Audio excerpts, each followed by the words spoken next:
Homer City, Pennsylvania is a little town with only 1,800 residents.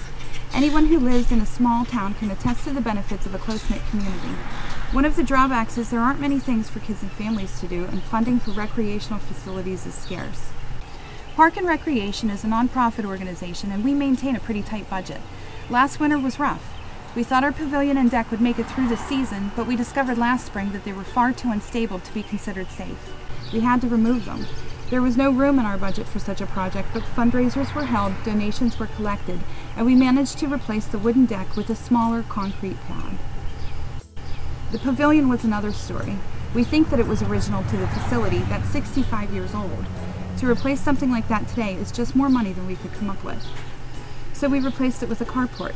It's necessary to our business to have a shaded area that babies, children, even great-grandparents can have a reprieve from the sun.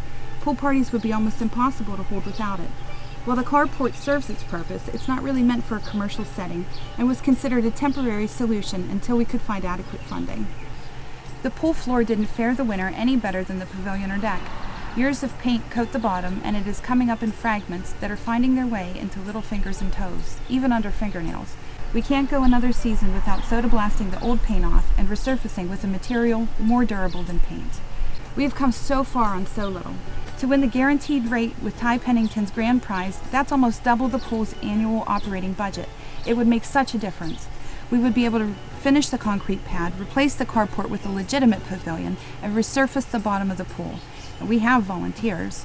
The Labor Union Council has offered their support.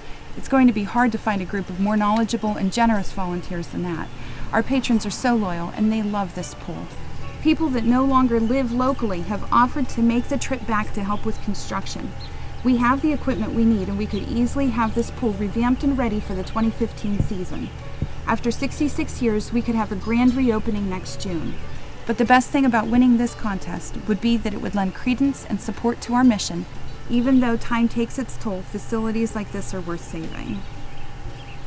When I used to come to the pool, I was younger. I used to come with my aunt and uncles and other kids. We used to wait outside to get in.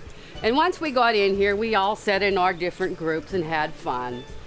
And as we got older, we got married and we had kids. And I brought my kids to the pool, and now I'm bringing my granddaughters and my other grandkids to the pool, and so are other grandmothers.